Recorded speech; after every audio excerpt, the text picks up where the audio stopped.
अब second type, that is oligosaccharides, और इनको ओलिगोमर के नाम से जाना जाता है। अब ओलिगोसैकेराइड में कितने मोनोसैकेराइड भाग ले रहे हैं इसकी फॉर्मेशन में? तो मान लीजिए 2 मोनोसैकेराइड के मिलने से यदि किसी ओलिगोसैकेराइड का निर्माण हो रहा है उसको डाइसैकेराइड के नाम से जाना जाएगा।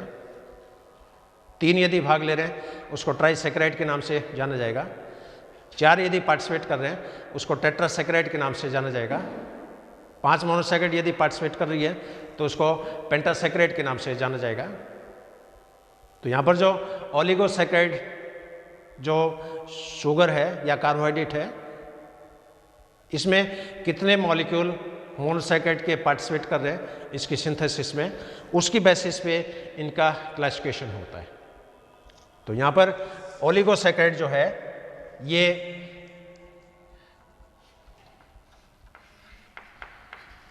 डाइसैकेराइड प्रकार की हो सकती है,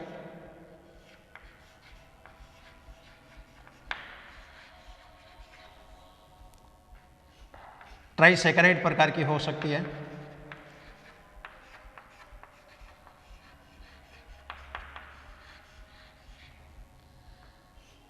टेट्रासैकेराइड प्रकार की हो सकती है,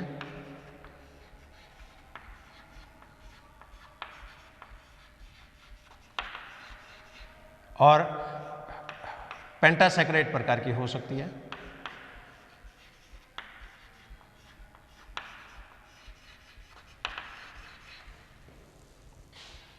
अब यहां पर डाइसैकेराइड जो होगी इसका निर्माण 2 मोनोसैकेराइड के मिलने से होगा।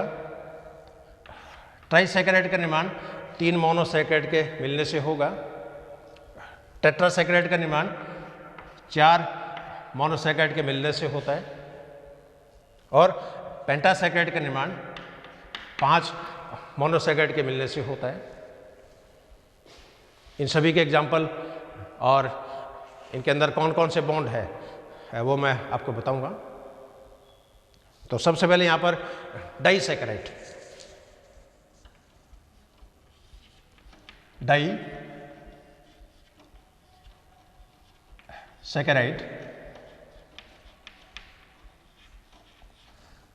अब डाइसैकेराइड जो शुगर है इसका निर्माण 2 मोनोसैकेराइड के मिलने से होता है। इसके मुख्य एग्जाम्पल में जो अपन जनरल रूटीन में जैसे अपने पर्पस की है, जैसे माल्टोज, ये डाइसैकेराइड है। सुक्रोज, ये भी डाइसैकेराइड है। Lactose, maltose, sucrose, lactose. सेलोबायोस,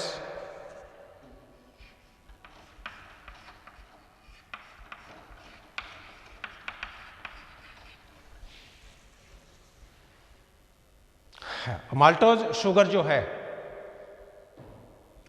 इसकी फॉर्मेशन 2 ग्लूकोज के मॉलिक्यूल के मिलने से होती है। या जो कि माल्टोज का जब डाइजेशन होगा तो इसमें ग्लूकोज के 2 मॉलिक्यूल्स की प्राप्ति होगी, और दोनों ही जो ग्लूकोज के मॉलिक्यूल हैं ये डी टाइप के होते हैं। D glucose plus D glucose equal to maltose. तो 2 ग्लूकोज के मॉलिक्यूल के मिलने से माल्टोज का निर्माण होगा, या यूँ कह सकते हैं माल्टोज का जब डाइजेशन होगा माल्टेज एंजाइम से तो उसमें 2 ग्लूकोज के अणुओं की प्राप्ति होगी। और यहाँ पर दोनों ही ग्लूकोज के मॉलिक्यूल कैसे हैं? डी टाइप के, डेक्स्ट्रो टाइप के। सुक्रोज की जो फॉर्मेशन है इसकी फॉर्मेशन होती है एक मॉलिक्यूल ग्लूकोज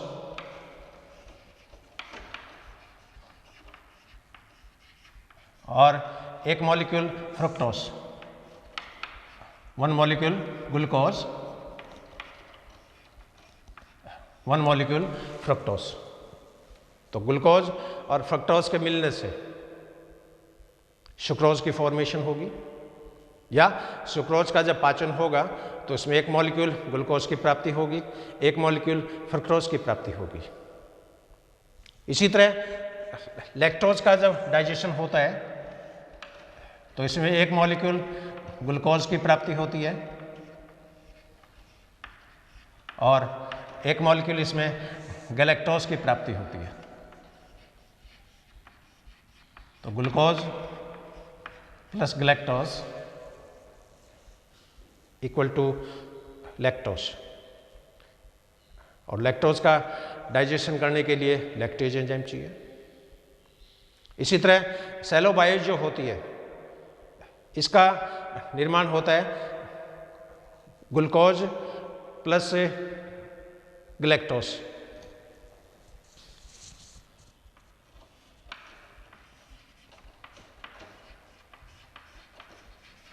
इसकी फॉर्मेशन होती है सेलोबायोस में ग्लूकोज प्लस ग्लूकोज, यहाँ पर दोनों ग्लूकोज के मॉलिक्यूल होंगे लेकिन दोनों की जो टाइप है वो अलग अलग होती है। अब इसमें आप देख रहे हो ग्लूकोज के जो मॉलिक्यूल हैं ये एल्डोज टाइप की शर्कराएं हैं, फ्रुक्टोज के जो मॉलिक्यूल हैं ये कीटो टाइप की शर्कराएं हैं, और यहाँ पर ये रिंग फॉर्म में है। ग्लूकोज को अपने रेखीय सूत्र भी दिखाया है। ये ग्लूकोज के मॉलिक्यूल वलय के रूप में भी पाए जाते हैं, रिंग के रूप में भी पाए जाते हैं, और वलय के रूप में जब होते हैं तो इनके बीच में बॉन्डिंग बनेगी।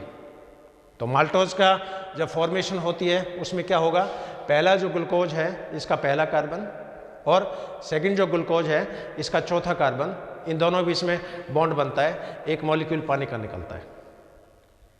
तो यहाँ पर माल्टोज के अंदर जो बॉन्ड है वो बॉन्ड होता है अल्फा 1,4 टाइप का, अल्फा 1,4 ग्लाइकोसाइड बॉन्ड।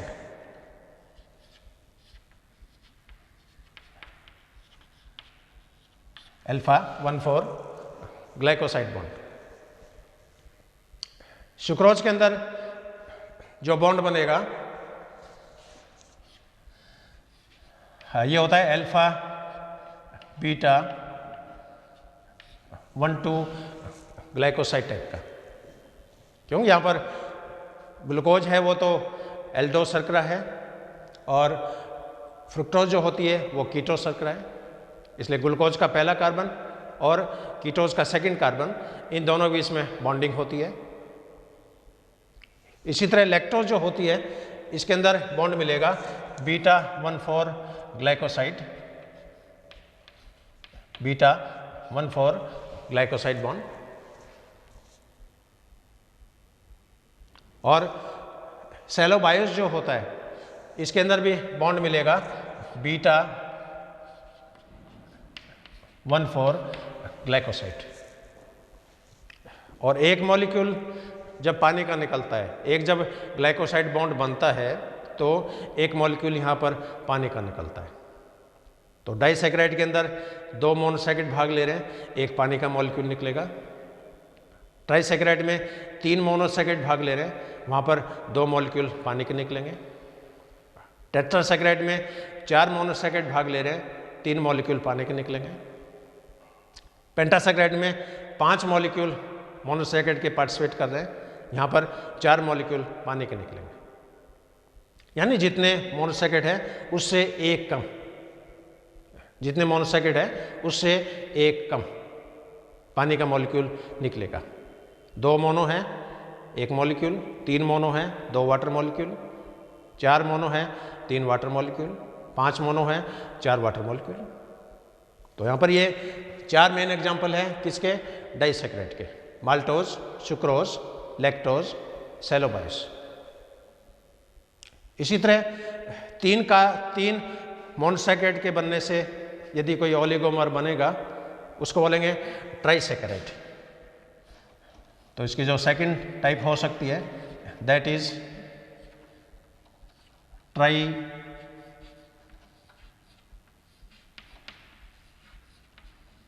सैकेराइड।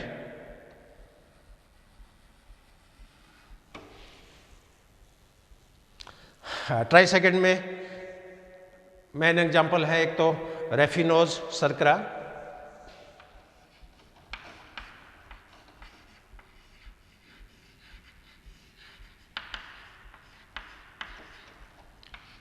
हाँ एक इसमें एग्जाम्पल है जेंटिएनोज,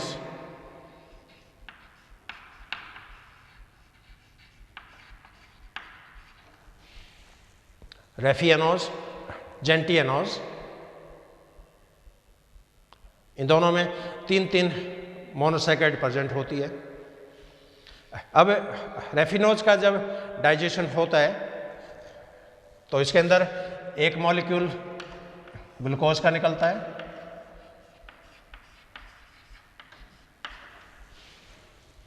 एक मॉलिक्यूल फ्रक्टोज का निकलता है,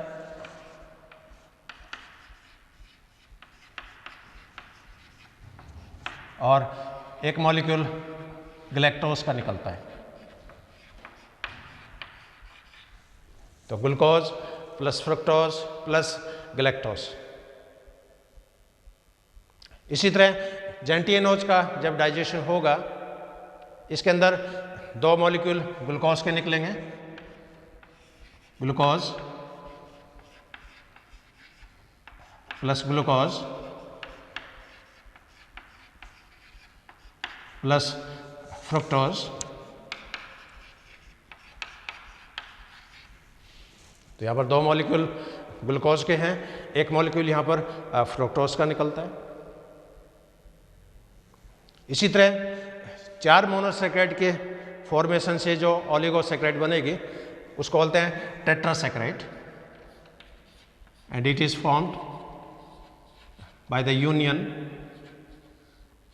ऑफ 4 मोनोसैकेराइड मॉलिक्यूल।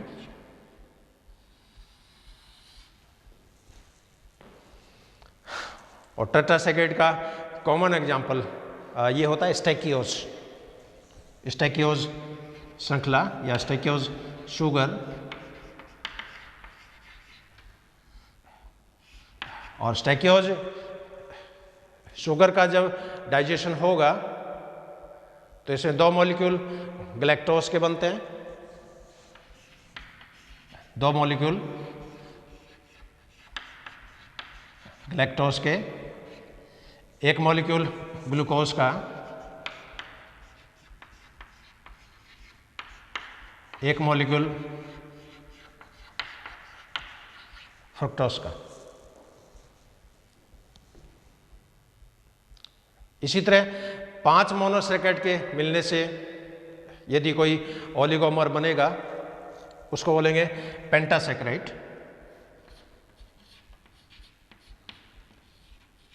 पेंटा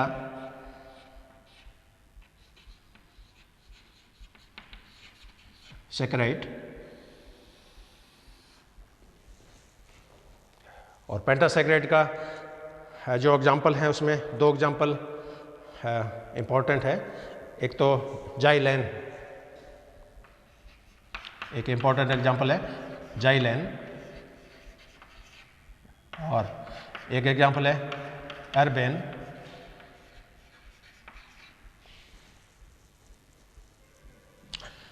जाइलेन के जो मॉलिक्यूल है इसका जब डाइजेशन होगा तो इससे 5 मॉलिक्यूल जाइलोज शुगर के प्राप्त होंगे। इसी तरह एर्बेन का जब डाइजेशन होगा तो इससे 5 मॉलिक्यूल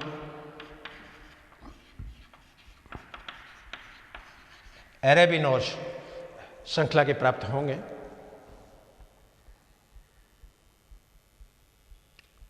अब जब भी मोनोसैकेराइड से ओलिगोसैकेराइड बनता है तो जितने मोनोसैकेराइड पार्टिसिपेट कर रहे हैं उससे एक कम पानी के मॉलिक्यूल निकलेंगे। तो यहाँ पर डाइसैकेराइड जो है इसके अंदर एक मॉलिक्यूल पानी का रिमूव होगा, ट्राइसैकेराइड में 2 मॉलिक्यूल पानी के रिमूव होंगे, ट्राइसैकेराइड में 3 मॉलिक्यूल पानी के रिमूव होंगे। पेंटासैकेराइड में 4 मॉलिक्यूल पानी के रिमूव होंगे। अब इनकी फिजिकल प्रॉपर्टीज क्या हो सकती है? तो यहां पर मोनोसैकेराइड में जैसे देखा, ये पाउडर के फॉर्म में होते हैं, ये सफ़ेद रंग के होते हैं, ये मीठे होते हैं, ये पानी में घुलनशील होते हैं, इनका डाइजेशन नहीं होता है। अब ओलिगोसैकेराइड के जो लक्षण होंगे वो लक्षण क्या हो सकते हैं? ये भी वाइट कलर के होते हैं, they are white in colour. ये भी स्वाद में मीठे होते हैं, दे आर स्वीट। ये भी पानी में घुलनशील हो सकते हैं, they are soluble in water. लेकिन इनका डाइजेशन होगा, मोनोसैकेराइड का डाइजेशन नहीं होता है, सीधे उनका हाइड्रोलाइसिस होता है। लेकिन डाइसैकेराइड जो होते हैं इनका पहले डाइजेशन होगा और डाइजेशन होने के बाद में इसका फिर जल अपघटन होता है या हाइड्रोलाइसिस होता है। तो जितने भी ओलिगोसैकेराइड्स हैं इन सभी का पाचन होता है। तो यहाँ पर माल्टोज का डाइजेशन करना है, माल्टेज एंजाइम चाहिए। सुक्रोज का डाइजेशन करना है, सुक्रेज एंजाइम चाहिए। लैक्टोज का पाचन करना है, लैक्टेज एंजाइम चाहिए। सेलोबायोस का डाइजेशन करना है, सेलुलोज एंजाइम चाहिए, सेलोबायस एंजाइम चाहिए। और यहाँ जब इनका डाइजेशन होता है तो एक मॉलिक्यूल माल्टोज का डाइजेशन होगा तो 2 ग्लूकोज के मॉलिक्यूल्स निकलेंगे। सुक्रोज का पाचन होगा, 1 molecule glucose, 1 molecule fructose. Lactose का पाचन होगा, 1 मॉलिक्यूल ग्लूकोज, 1 मॉलिक्यूल गैलेक्टोज। और सेलोबायस का डाइजेशन होगा तो 2 मॉलिक्यूल यहाँ पर ग्लूकोज के प्राप्त होंगे। अब तीसरी जो कैटेगरी है दैट इज पॉलीसैकेराइड्स, और ये पॉलीमर्स हैं और इसमें मोनोसैकेराइड की संख्या हजारों में हो सकती है। Number of monosaccharide may be up to several thousands. अब यहाँ पर जितने भी पॉलीसैकेराइड्स हैं इनको कुछ कॉमन ग्रुप में जैसे डिवाइड किया गया है। कॉमन ग्रुप उनकी सिंथेसिस प्रॉपर्टीज के आधार पर। तो इसमें जैसे इनके जो मेन ग्रुप है उसके अंदर जैसे ग्लूकान,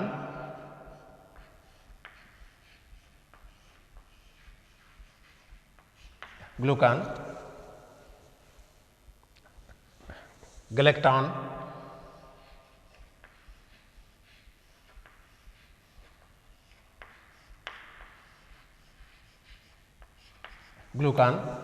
गैलेक्टॉन, मेनान,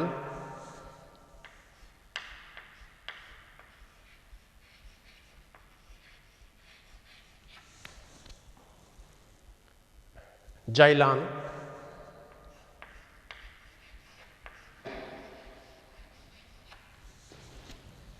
फ्रुक्टान,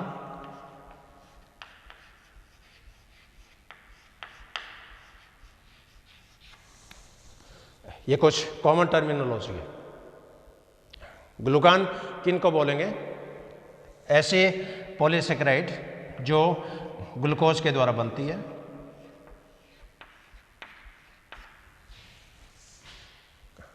गैलेक्टॉन जो पॉलीसैकेराइड है ये गैलेक्टोज से बनती है।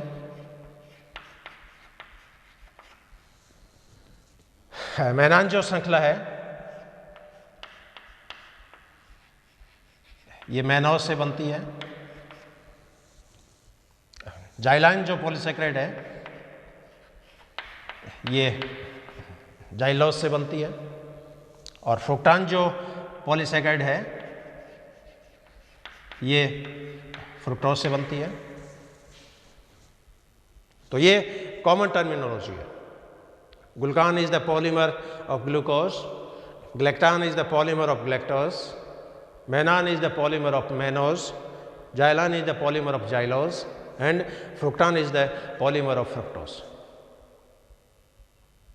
लेकिन फंडामेंटली यदि देखें तो इन पॉलीसेकेराइड को दो ग्रुप में डिवाइड किया गया है, वो इनकी स्ट्रक्चरल प्रॉपर्टी के आधार पर,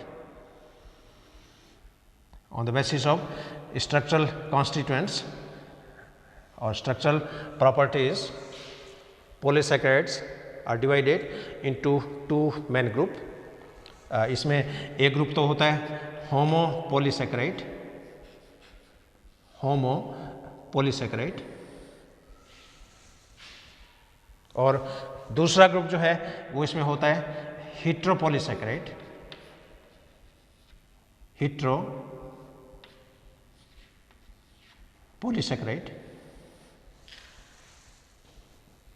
तो पॉलीसेकेराइड के दो सब डिवीजन है, ये मान के चलिए. एक तो होमो पॉलीसेकेराइड, दूसरा हो गया हिट्रोपॉलीसेकेराइड. अब होमो के जो मेन एग्जांपल्स हैं, होमो के मुख्य एग्जांपल्स में जैसे स्टार्च,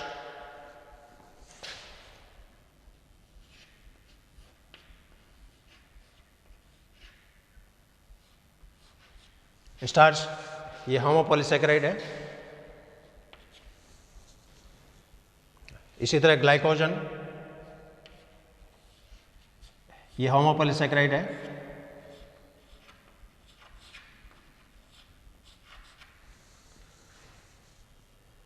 सेलुलोज, ये होमो पॉलीसेकेराइड है.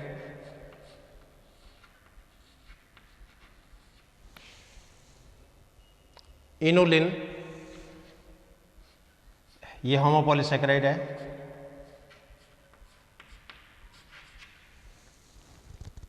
और काइटिन के जो मॉलिक्यूल होते हैं कीटों की क्यूटिकल में, ये होमो पॉलीसेकेराइड है. और हिट्रो में जो एग्जाम्पल हैं, हिट्रो के अंदर जैसे हाइलुरोनिक एसिड,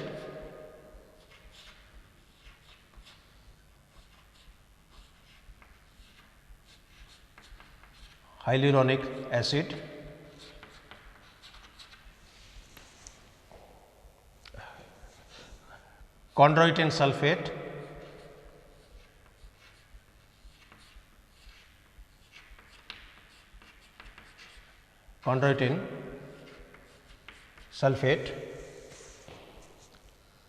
इसके अलावा हिपेरिन,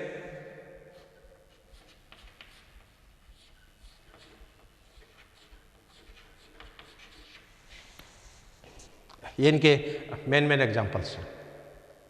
अब इनकी फंक्शनल सिग्निफिकेंस क्या है वो भी मैं शॉर्ट में थोड़ी आपसे यहाँ शेयर करूँगा.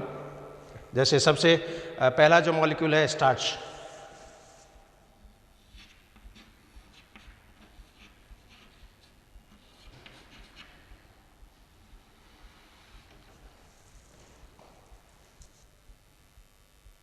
अब स्टार्च जो है ये पौधों का स्टोर्ड फूड प्रोडक्ट्स है.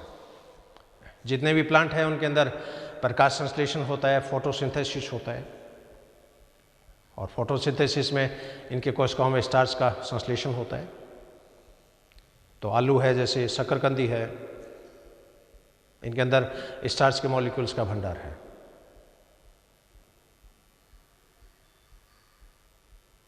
और स्टार्च जो होता है इसके दो मेन पार्ट होते हैं.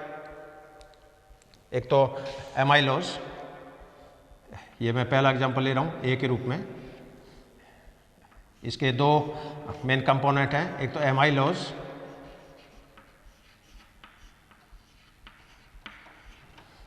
और सेकंड कंपोनेंट इसमें होता है एमाइलोपेक्टिन.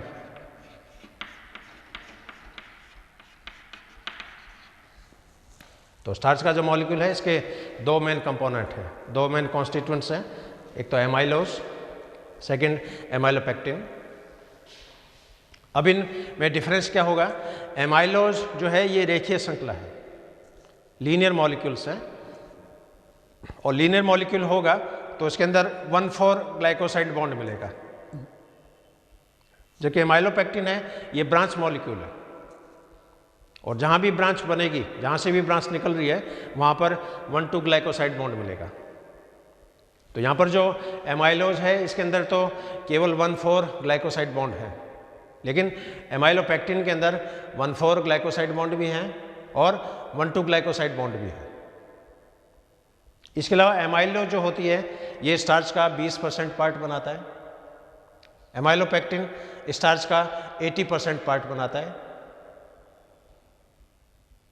इसका अणुभार लगभग 100 किलो डाल्टन होता है, 100 kd, और एमाइलोपेक्टिन का जो अणुभार है ये लगभग 1000 किलो डाल्टन होता है।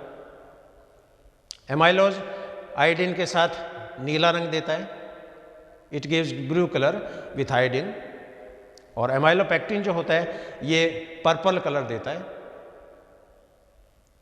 एमाइलोज पानी में घुलनशील होता है, एमाइलोपेक्टिन पानी में अघुलनशील होता है। तो ये कुछ इसके डिफरेंसेस हैं। तो प्लांट सेल जो होती है उसमें स्ट्रक्चरल ये स्टोर फूड हाउस है, जितने पौधे हैं उनमें प्रकाश संश्लेषण में स्टार्च का संश्लेषण होता है। Second example glycogen.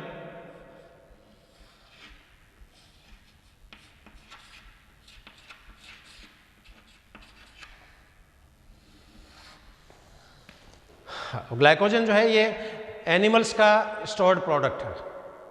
पौधों में तो संग्रहित भोजन स्टार्च है, उसी तरह प्राणियों में संग्रहित भोजन ग्लाइकोजन है।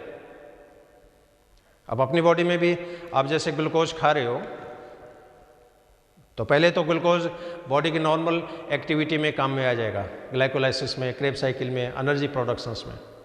लेकिन आवश्यकता से ज़्यादा जो ग्लूकोज होता है ये ग्लूकोज लीवर में चला जाएगा, मांसपेशियों में चला जाएगा, और लीवर में ये ग्लूकोज ग्लाइकोजन में कन्वर्ट हो जाता है, मसल्स में भी ये ग्लाइकोजन में कन्वर्ट हो जाता है।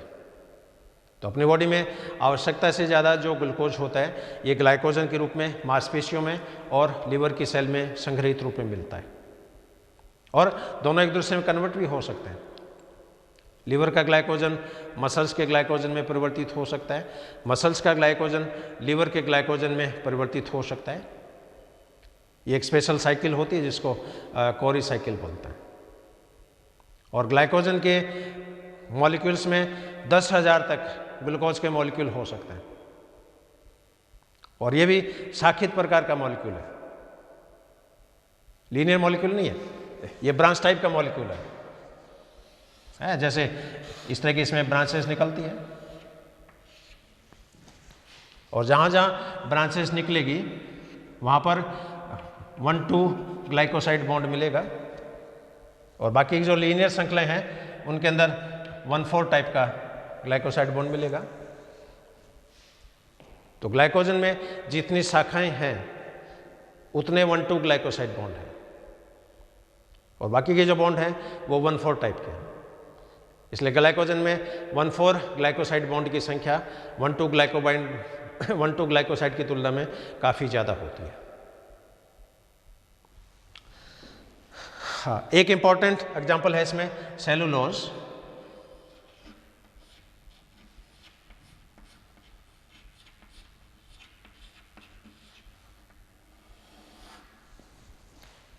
ये पौधों की सेल वॉल का मेन कंपोनेंट है।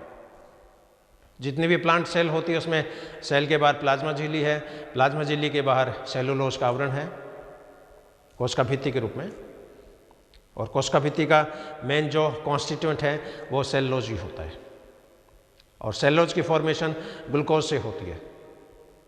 एक सेलुलोज में 2 से लेके 20 लाख तक ग्लूकोज के मॉलिक्यूल उपस्थित हो सकते हैं। ये भी पानी में अघुलनशील होता है, लेकिन इसका डाइजेशन सेलुलोज एंजाइम से होता है। अपने मनुष्यों में आंत में सेलुलोज एंजाइम नहीं होता है, इसलिए अपनी बॉडी में सेलुलोज का डाइजेशन नहीं होगा। लेकिन अपने जो पूर्वज थे, अपने आज के लाखों वर्ष पहले, करोड़ों वर्ष पहले, उसके अंदर जो इंटेस्टाइन में अपेंडिक्स होती है वो फंक्शनल थी। उस अपेंडिक्स में सेलुलोज एंजाइम था, और वो सेलुलोज एंजाइम सेलुलोज का डाइजेशन करता है। लेकिन जितने भी मवेशी हैं, चौपाई जानवर हैं, रूमिनेंट्स हैं, गाय है, भेड़ है, बकरियां हैं, आपने देखा हो खेतों में घास फूस खाती है, यानी प्लांट प्रोडक्ट खा रही है। अब प्लांट प्रोडक्ट खा रही है तो ये सेलुलोज भी खा रही है।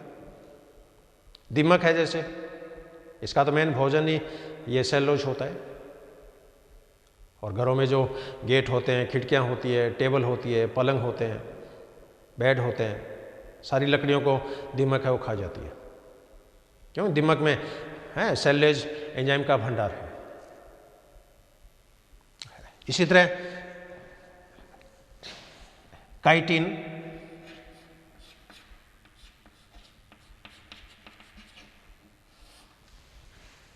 अब जिस तरह सेलुलोज प्लांट सेल का स्ट्रक्चरल पॉलीसेकेराइड है, उसी तरह एनिमल्स में काइटिन स्ट्रक्चरल पॉलीसेकेराइड है।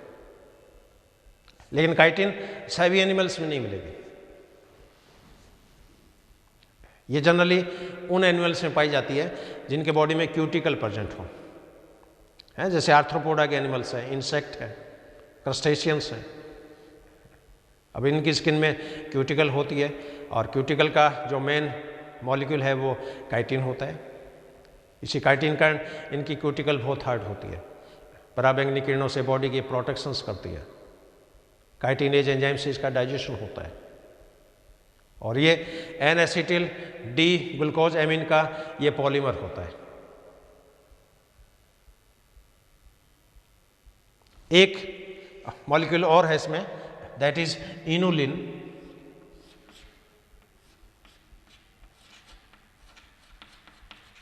इनुलिन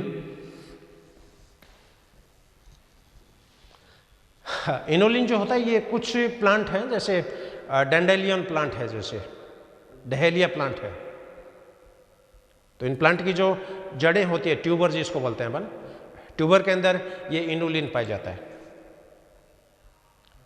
और मेडिकल साइंस में इस इनुलिन का बहुत बड़ा उपयोग है। इनुलिन का मेन जो यूज है वो GFR को काउंट करने में किया जाता है, ग्लोमेरुलर फिल्ट्रेशन रेट,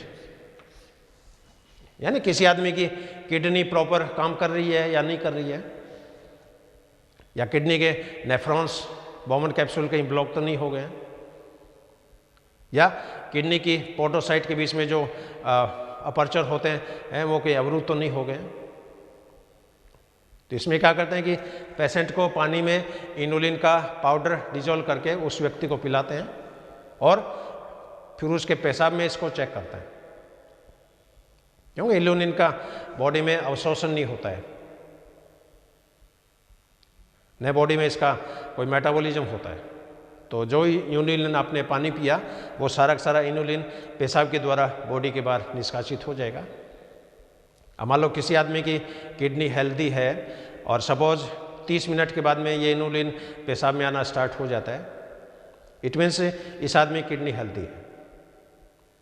अब मान लो किसी व्यक्ति को इनुलिन का घोल पिलाया और 2 घंटे बाद में भी इनुलिन पेशाब में नहीं आ रहा है, इट मीन्स उसकी किडनी में कहीं ब्लॉकेज है, उसके जो अल्ट्रापोर है वो अवरुद्ध हो गए। ऐसा भी हो सकता है कि किसी व्यक्ति को आपने इनुलिन का सॉल्यूशन पिलाया और 10 मिनट के बाद में ये इनुलिन उसके पेशाब में आ जाए, इट मीन्स उस व्यक्ति की किडनी में जो ब्लड कैपिलरी है उनकी परमेबिलिटी बहुत ज़्यादा है, या उनमें जो पोर्टोसाइट के बीच में जो अंतराल है वो अपर्चर है वो चौड़े हो गए। तो ग्लोमेरुलर फिल्ट्रेशन रेट जो होती है, परानिस्पंदन दर, उसको डिटेक्ट करने में इन मॉलिक्यूल का यूज़ किया जाता है। कि अपनी किडनी है पूरे दिन में करीब 180 लीटर ब्लड को फिल्टर करती है, लेकिन पेशाब मुश्किल से दिन में 1 लीटर 2 लीटर ही बन पाता है। तो अल्ट्रा फिल्ट्रेशन में इस इनुलिन मॉलिक्यूल्स का उपयोग किया जाता है। और ये जो 5 एग्जाम्पल हैं ये सारे कौन से हैं? होमोपॉलीसेकेराइड, यानी इसके जो स्ट्रक्चरल कंपोनेंट है वो एक ही है, मिक्स नहीं है। स्टार्च है तो इसमें ग्लूकोज है, इसमें ग्लूकोज है, इसमें ग्लूकोज है, काइटिन है तो इसमें N acetyl D glucose amine है। अब इसका जो दूसरी जो टाइप है पॉलीसेकेराइड की, हेटेरोपॉलीसेकेराइड। हेटेरोपॉलीसेकेराइड में क्या होगा, इसमें मोनोसेकेराइड तो है ही, मोनोसेकेराइड के अलावा इसमें अन्य मॉलिक्यूल्स भी है। इसलिए इनको विषम नाम दिया है, हेटेरो नाम दिया है, लेकिन इनकी स्ट्रक्चरल वैल्यू बहुत ज़्यादा है, फंक्शनल वैल्यू बहुत ज़्यादा है। अब जैसे ये पहला एग्जाम्पल है, सपोज हाइलुरोनिक एसिड। अब हाइलुरोनिक एसिड की जो फॉर्मेशन है, इसका निर्माण होता है glucose amine, N acetyl glucose amine, N acetyl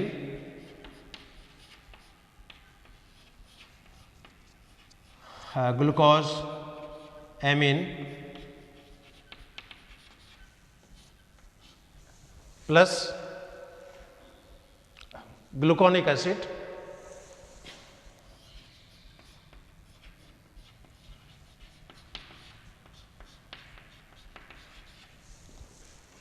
तो N acetyl D glucose amine और ग्लूक्यूरोनिक एसिड, इसको मैं मॉडिफाई कर रहा हूँ, ग्लूक्यूरोनिक एसिड, इनके मिलने से किसकी फॉर्मेशन होगी? हाइलुरोनिक एसिड की। और हाइलुरोनिक एसिड जो होता है ये कनेक्टिव टिश्यूज का मेन कंपोनेंट है, सेल को आपस में जोड़ने का काम करता है, सेल के बीच में सीमेंटिंग सब्सटेंस का कार्य करता है। जैसे अपने ह्यूमन में जो अंडे के चारों जो ये लेयर्स होती है, कॉर्ना रेडिएटा है, जैसे जोना पेलुसिडा है, तो इनकी जो सेल्स होती है उन सेल्स को हाइलुरोनिक एसिड के द्वारा ही बाइंड किया जाता है। और मनुष्यों का जो शुक्राणु होता है उसके अंदर हाइलुरोनिडेज एंजाइम होता है, ये एंजाइम इन लेयर को डाइजेस्ट करता है। तो ये लेयर जब डाइजेस्ट होती है तो स्पर्म जो होता है वो एंटर करता है। इसी तरह कॉन्ड्रोइटिन सल्फेट, अब कॉन्ड्रोइटिन सल्फेट जो है इसकी फॉर्मेशन भी ग्लूक्यूरोनिक एसिड से होती है और एक मॉलिक्यूल इसमें ग्लैक्टोज एमीन सल्फेट होता है। तो कॉन्ड्रोइटिन सल्फेट की फॉर्मेशन, इसके अंदर एक मॉलिक्यूल ग्लूक्यूरोनिक एसिड और एक मॉलिक्यूल इसमें होगा galactose amine sulphate, galactose amine sulphate, इसके मिलने से ये कॉन्ड्रोइटिन सल्फेट मिलेगा। और ये उपास्थियाँ जो होती है बॉडी में, कार्टिलेज, उसके अंदर ये पाई जाता है। और हिपेरिन जो होता है ये एंटीकोगुलेंट है और इसकी फॉर्मेशन में भी एक मॉलिक्यूल ये ग्लूक्यूरोनिक एसिड होता है और बाकी का जो कॉन्स्टिट्यूएंट है इसमें ग्लूकोज एमीन।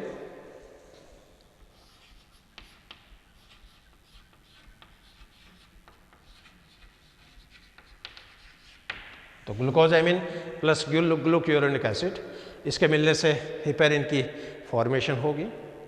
और बॉडी में जब हिपेरिन होता है तो ये एंटीकोगुलेंट है और ये रुधिर को जमने से रोकता है। अब पॉलीसैकेराइड की प्रॉपर्टीज क्या हो सकती है? मोनो में आपने देखा पाउडर के रूप में है, सफ़ेद रंग के हैं, स्वाद मीठे हैं, घुलनशील है, डाइजेशन नहीं होता है। ओलिगो वाइट कलर के हैं, स्वाद मीठे हैं, घुलनशील है, लेकिन इसका डाइजेशन होता है। और पॉलीसैकेराइड जो होते हैं ये मीठे नहीं होते हैं, they are tasteless, they are tasteless, stable होते हैं। इनको लंबे समय तक आप संग्रहित रख सकते हो। आपने किसी कांच के बर्तन में, भांड में स्टार्च के मॉलिक्यूल रख दिए, नो प्रॉब्लम। लेकिन कांच में आपने चीनी रख दी तो चीनी आप देखते हो 5-6 महीने बाद में उसका कलर चेंज हो जाता है।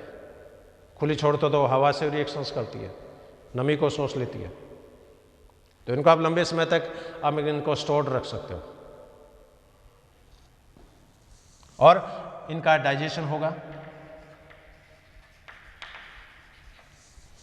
और ये सॉल्युबल नहीं होते हैं, दे आर इनसॉल्युबल।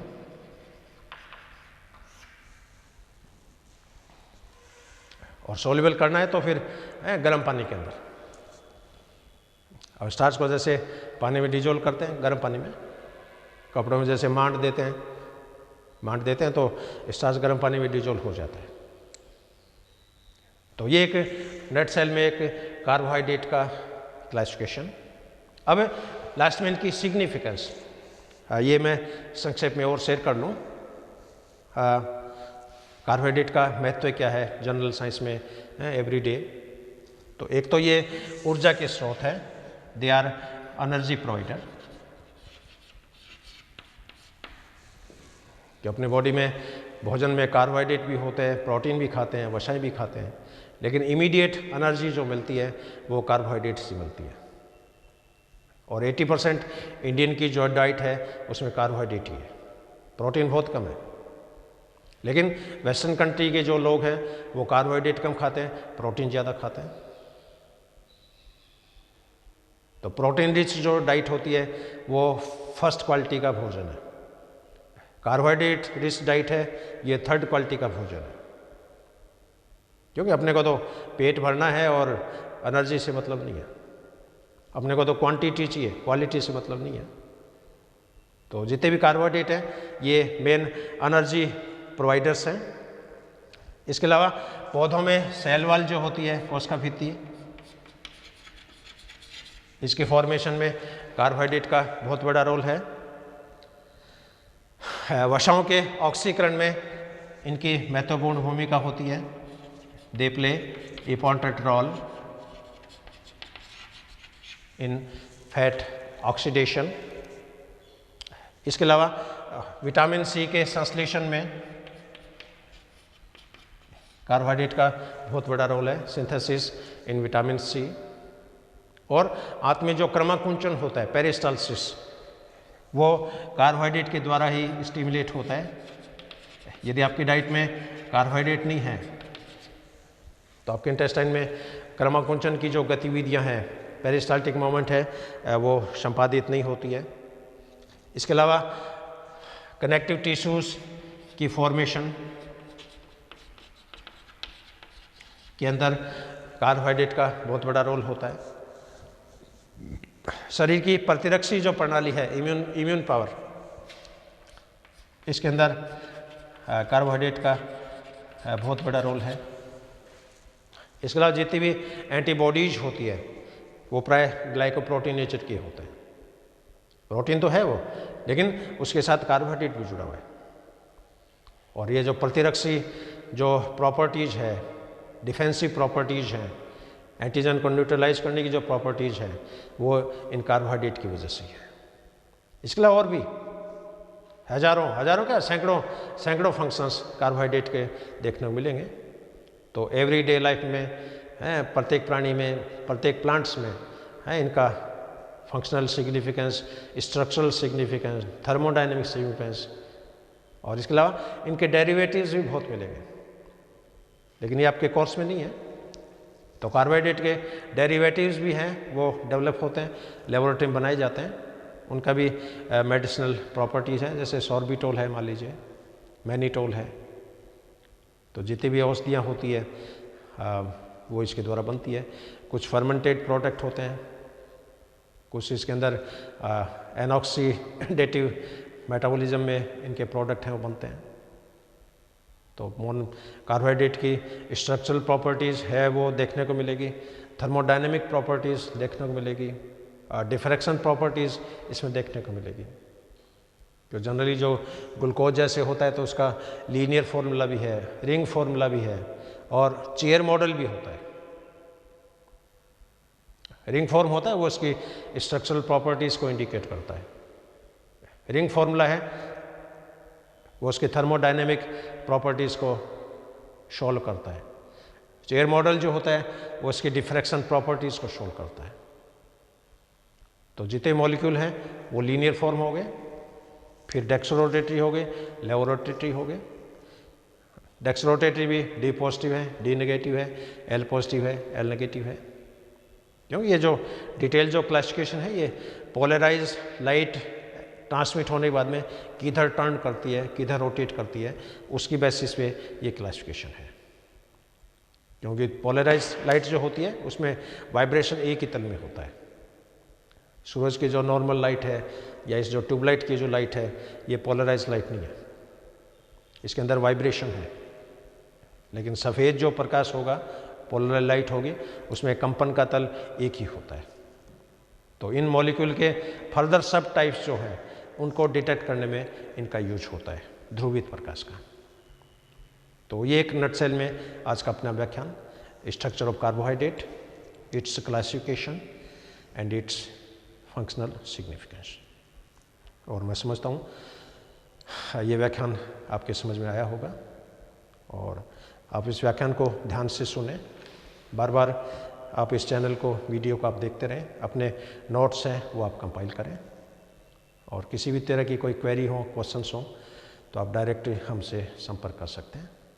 आपकी सभी समस्याओं का समाधान किया जाएगा। और एक बार इसी के साथ हमारे महाविद्यालय की तरफ से, हमारे डिपार्टमेंट की तरफ से, मेरी तरफ से आप सभी को हार्दिक धन्यवाद प्रेषित करता हूँ। I am highly thankful to you. I'm highly grateful to you. Have a good day. Have a great day. Thank you very much.